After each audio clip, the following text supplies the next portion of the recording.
अब खूंटी आदिवासी समन्वय समिति अध्यक्ष थनी बुद्धिजीवी सामाजिक कार्यकर्ता इन्हीं राजे मजती जगर भूमिका चंद्र प्रसाद मुंडे जी, जोरदार तालियों के साथ स्वागत। तमाम हिजुकान हागाओ मिसी को उपडिंग मापरांग को ओडो आबू अने मंच रे दुबकान लुतुम का मिमिन ओडो तो पूरा समय आउया मंच रे दुबकान तमाम आबुआ हाथू रेन हाथू मुंडा को ग्राम प्रधान को ओडो सामाजिक और राजनैतिक ओडो आबुआ धार्मिक लिखते हो अगुवतन तमाम बुद्धिजीवी को सोबर को के इनाते साथ साथ रे और आबुआ ने झारखंड दिसुम के आबुआ मुंडा दिसुम के चिमनों भी बांचाव और बायकान तैनो का मेनते लड़ाई जना को अगुवाई के बुआ को और इनको अबुआ मेनते को दानेन जना एन तमाम दानेन जान ले लो तन फोटो ले लो तन का ले लो तन तमाम अबुआ पुरखा को इनको सोबेन भगवान सिंह बोगा अर्जी जालोते जी कुड़म बितराते सोबेन को के मार सांगी जोहार।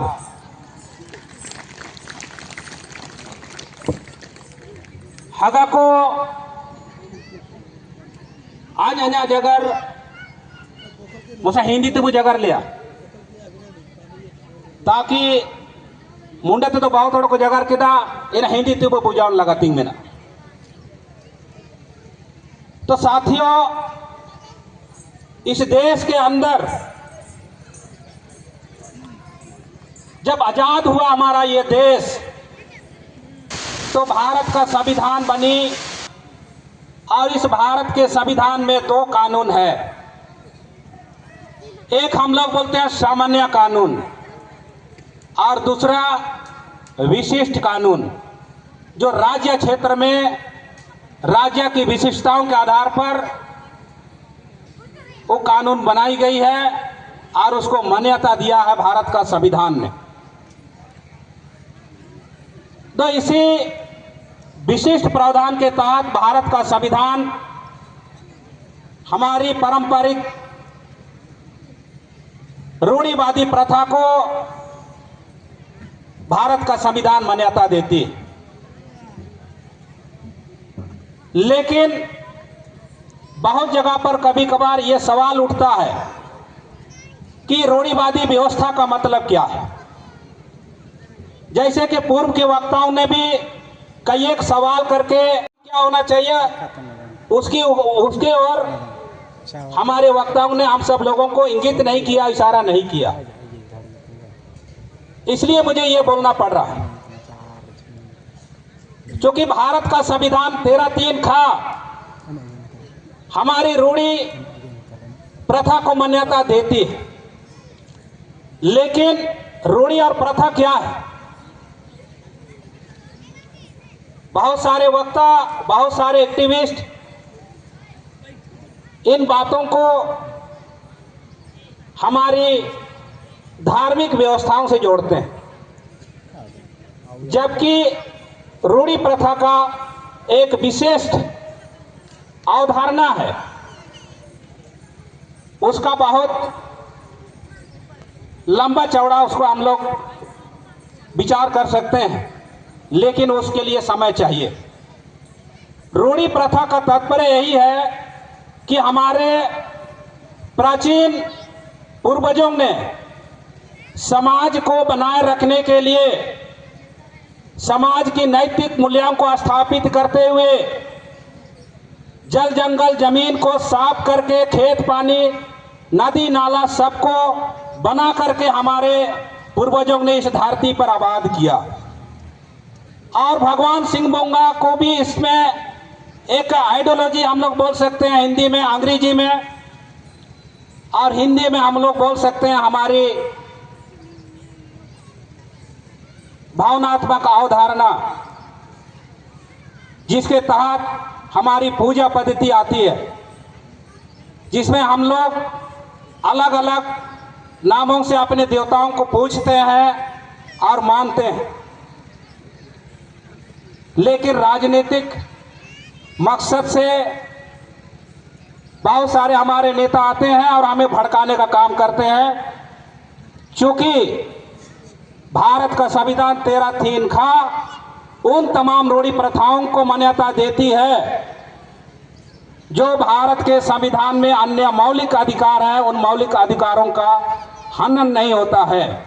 यानी मौलिक अधिकारों के संगत अगर जो है हमारी रूढ़िगत परंपरा, तो भारत का संविधान उसको मान्यता देती है। इसलिए हम सब लोगों को आदिवासियत को बचाना है तो जल जंगल जमीन बचेगा, और आदिवासियत को बचाना है तो हम लोग को धर्म के नाम पर लड़ने की जरूरत नहीं है। क्योंकि भारत का संविधान मौलिक रूप से हमें धार्मिक स्वतंत्रता और उपासना की आजादी देती है कि नहीं देती है?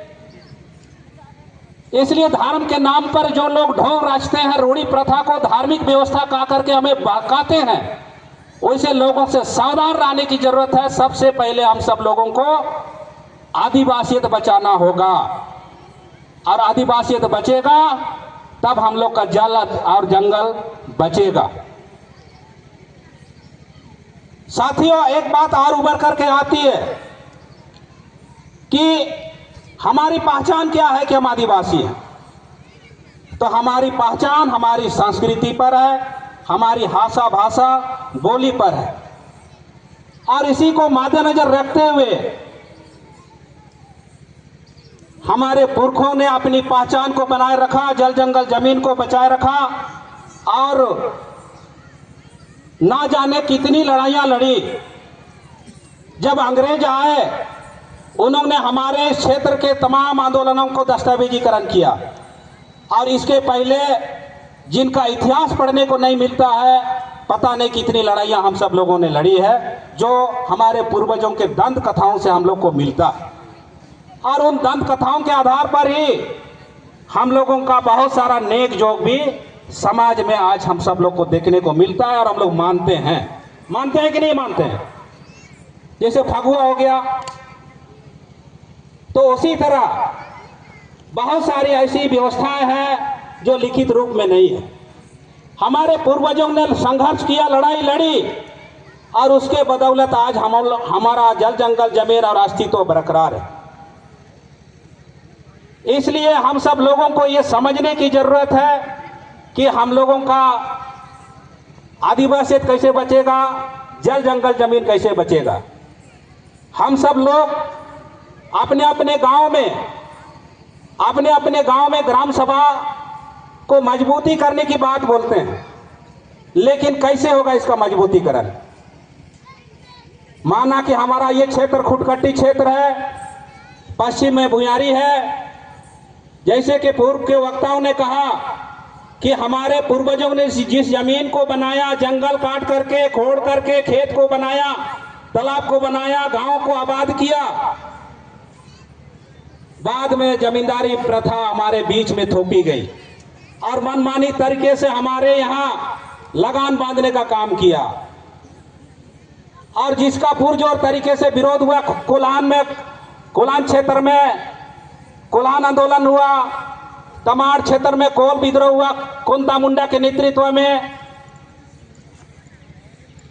उसी तरह अलग अलग क्षेत्र में सभी समुदायों ने, नीलंबर पीतंबर ने भोक्ता समाज से आंदोलन किया, चेरो समुदाय के लोगों ने आंदोलन किया, और हमारे मुंडा समाज के लोगों ने आंदोलन किया, भूमिज मुंडाओं ने आंदोलन किया, और हमारे भगवान बिरसा मुंडा ने अद्भुत आंदोलन किया हमारे मुंडा सैनिकों के साथ में, और जिसके परिणाम स्वरूप हम सब लोगों को CNT SPT कानून मिला। तो ये CNT SPT कानून हम लोगों के लिए, आदिवासियों के लिए रक्षा कवच है। हमारी आदिवासियों की तमाम व्यवस्थाएं CNT SPT में मिलेगा। लेकिन जैसे कि पूर्व में हमने कहा कि भारत में 2 तरह के कानून चलते हैं, सामान्य कानून और विशिष्ट कानून। हमारी सामाजिक व्यवस्थाएं विशिष्ट कानून के अंतर्गत आता है। और आज हमारे इस क्षेत्र में जितने भी सरकारी पदाधिकारी आते हैं, डीसी आते हैं, एसपी आते हैं, हम सब लोगों को, बुद्धिजीवियों को पता है कि हमारा इस क्षेत्र का लोकल अगर कोई कस्टोडियन है तो डीसी होता है।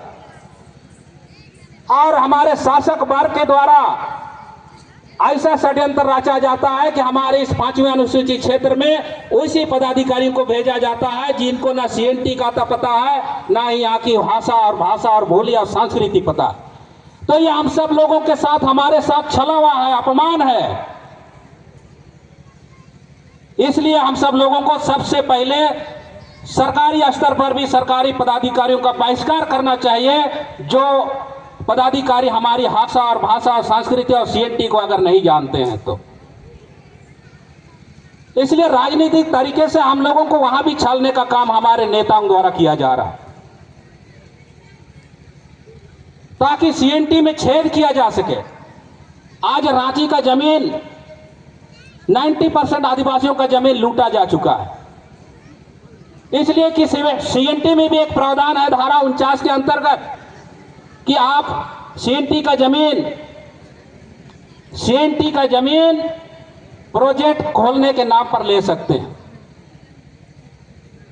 एग्जाम्पल के तौर पर रांची का छोड़ दीजिए, हम लोग का मुड़ू में जो पारंपरिक रूप से माघ मेला लगती थी, सदियों से 100 साल से भी ज्यादा पुराना है उसका इतिहास। उस जमीन को हमारे ही राजनीतिक नेता लोग,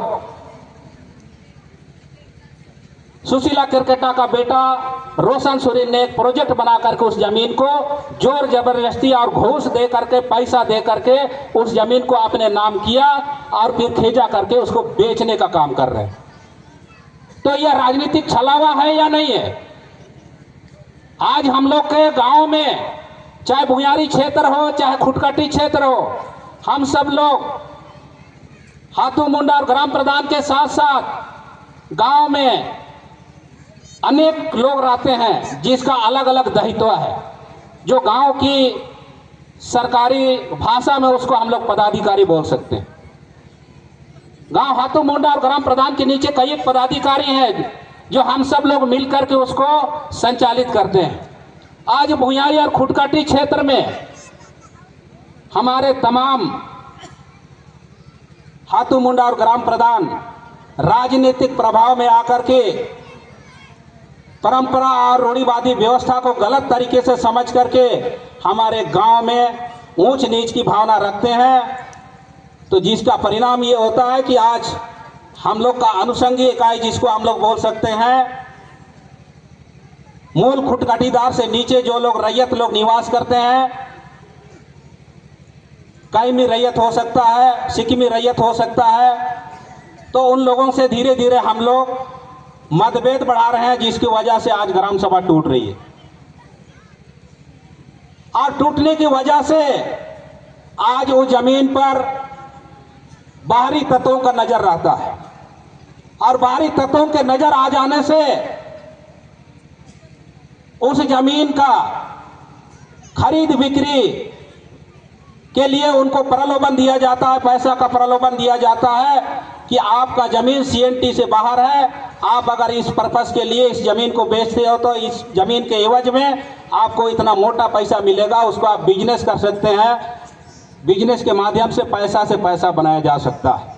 लेकिन जमीन खेती करोगे तो साल में जितना उपज देगा उससे ज्यादा आपको पैसा से कमाई होगा। इस तरह का प्रलोभन दिया जा रहा है, जहां से हमारी समाज टूटती है। हम सब लोगों ने विगत समय में बहुत दुर्भाग्यपूर्ण हमारे समाज के स्वशासन व्यवस्था के सबसे बड़े कड़ी सोमा मुंडा जी को खोने का काम किया। और ये सोमा मुंडा के इस आकस्मिक निधन से हम सब लोग बर्माहत हुए, आहत हुए। एक एक आदमी अंदर से दिल से रो रहा था कि हाँ, ये हम लोग का सामाजिक व्यवस्था के पर हमला है, हमारी अस्मिता को चुनौती दिया गया है। तो इन सब चीजों को समझने की जरूरत है, और हम लोग उस दिशा में, हम लोग का भगवान बिरसा मुंडा ने एक बात कहा था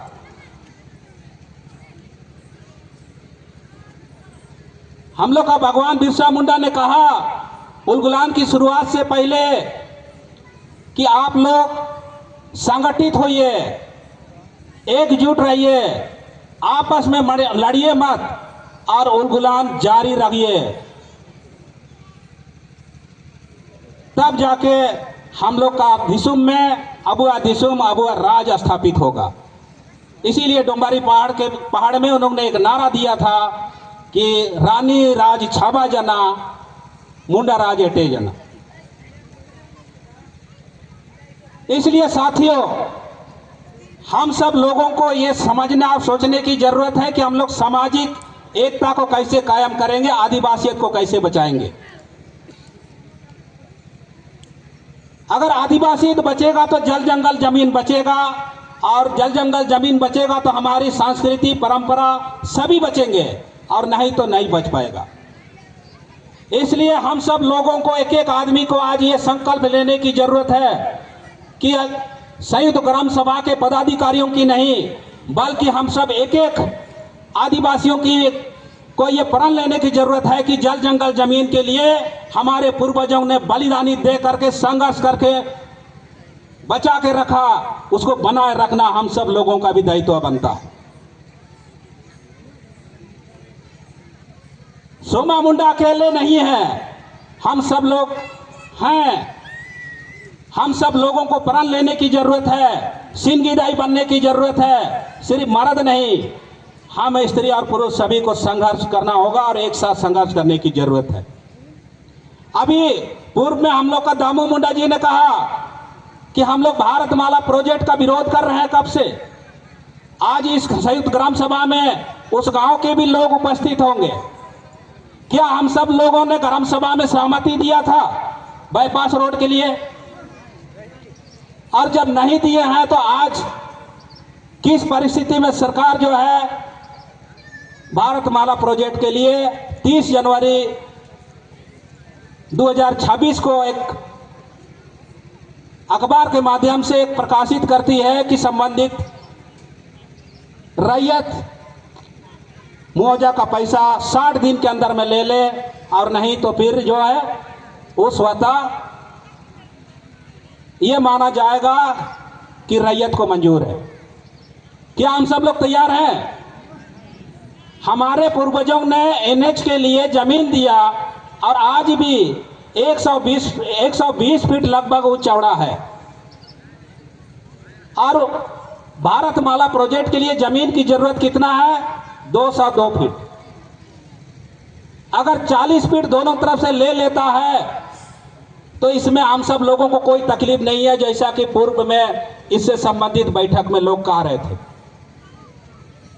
और नया से अगर यदि जमीन खूंटी के बाहर से, खूंटी और मुड़ों को बचाने के लिए बाहर से नया से अगर रोड बनाती है तो हमारे जो जमीन का नेचर है, जमीन का जो स्वभाव है, वो जमीन का स्वभाव और नेचर चेंज होगा कि नहीं होगा?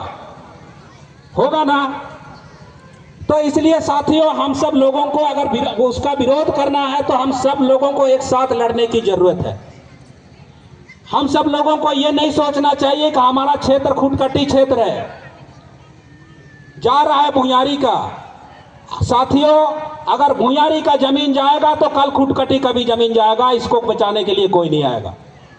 इसलिए सरकार और प्रशासन के लोग ये षड्यंत्र रच रहे हैं कि आदिवासियों को फूट डालो और तोड़ दो, उनकी एकता को तोड़ दो।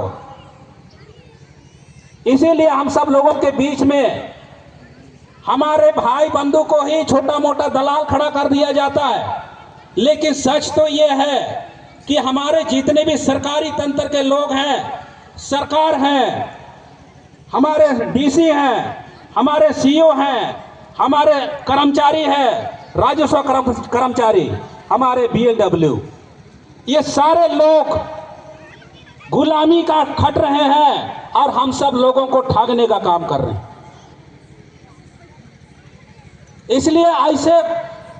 इसलिए ऐसे सफेद पोश भ्रष्ट अफसरों को हम सब लोगों को मिलकर के कल के दिन में सेंधरा करने की जरूरत है। कितने लोग तैयार हैं? तैयार है ना? तभी हम सब लोगों का जल जंगल जमीन बचेगा, और नहीं तो साथियों नहीं बचेगा।